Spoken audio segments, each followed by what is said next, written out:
birds of a feather flock together. If you run around with losers, you will end up a loser. It's necessary that you get the losers out of your life if you want to live your dream. It's necessary to know that everybody won't see it, that everybody won't join you, that everybody won't have the vision. It's necessary to know that a lot of people like to complain, but they don't want to do anything about their situation, that you are an uncommon breed. You have to know within yourself that I can do this. Even if no one else sees it for me, I must see it for myself. That's necessary. It's also, ladies and gentlemen, necessary that you be creative when you're working on your ideas, that you understand the importance of changing up, of readjusting your strategies. Many times we can have a great idea, but if you're not advancing it in the right way and things don't happen, you become discouraged and think the idea doesn't work. No, that's not true. It's necessary that we become creative. I remember when I was in New York walking down the street and a guy approached me and said, "Hey, mister, can I shine your shoes?" And I said, "No, I'm in a hurry. I don't have time." I kept walking. Someone else said, "Hey, man, your shoes look clutty. May I shine your shoes?" I said, "No, I don't have time. I'm sorry, I'm busy." And I was walking fast, and many people solicited me for my business. And then finally, a young man stepped in front of me, and he said, "Excuse me." And he started counting, 97, 98, 99, 100. He said, "Sir?" I said, "Yes." He said, "Come here, please." I said, "What is it?" He said, "Today is my birthday. And every year, just to thank God for another year of life, the 100th person who passes my shoe shine stand, I offer them a free shoe shine.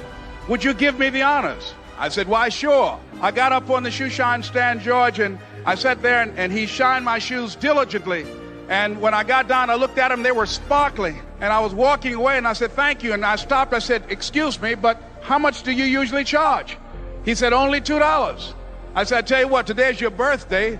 Here's $5, keep the change." He said, "Thank you." As I was walking away, looking in the opposite direction at other people coming, he started counting again. 97, 98, 99, 100. It's necessary that you be flexible, that you are always thinking of how can I improve this better. This is a customer-driven economy. It's necessary for you to always explore various ways in which you can improve the quality of service that you're providing for the people in your organization. I got particularly developing the one thing that all people have in common who succeed. They're leaders. This is a leadership program. You're a great business person, you're a great salesperson, you're a great negotiator, you're a great anything. That makes us happy. It's who we become. How we live our life, who we are as a person. People can take away all the things, but who you become, no one can take away. And the problem is most of us are trying to be something we're not. And it isn't so much about change, about changing yourself. The change happens you, where you're going to be alive is when it's really you. And you may even think you know who you are because you've been living a certain way, but I'll tell you how you'll know. For you to let your thoughts pour, to write fast and to abbreviate. Make the list as long as you possibly can. Try to write down at least 50 items, 50 things you want within the next 1 to 10 years. These are long-range goals. Spend about 12 to 15 minutes on this. The key is to put everything on your list. Now, the key is to take it out of your head and put it on paper. You know, you can dream about what you want, but when you start committing it to paper, now it more formalizes. Information now starts to make a composite of an idea. And ideas can turn into hotels. Ideas can turn into enterprises. Ideas can turn into a fabulous career.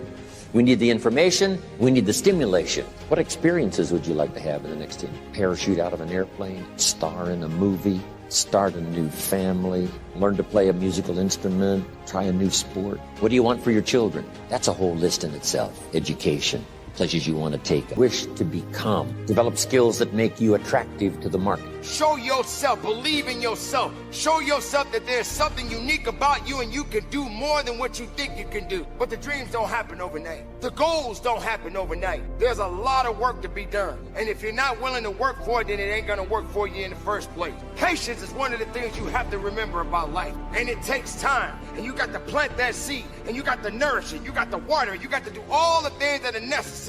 But if you don't do it right, if you don't take care of it, it won't take care of you. Don't put all the energy into things that won't help you to grow. Focus on the things that's going to make you better so you can grow. And regardless of the circumstances, regardless of how hard it is, it's not going to be easy, and you shouldn't want it to be easy. Everybody gets something handed to them. Everybody looking for something easy. Everybody looking for a path. There are no passes when it comes to you and you being unique and having the ability and the qualification. Always be some things that's going to try to pull you away from your dream. So don't wait for success to come knocking on your door and say, "Here I am." No, you open the the door and you go out there and you go get it. Go get it with a full heart. And make no mistake, when it comes to success, success is not waiting on you. It's just going to move on to someone else.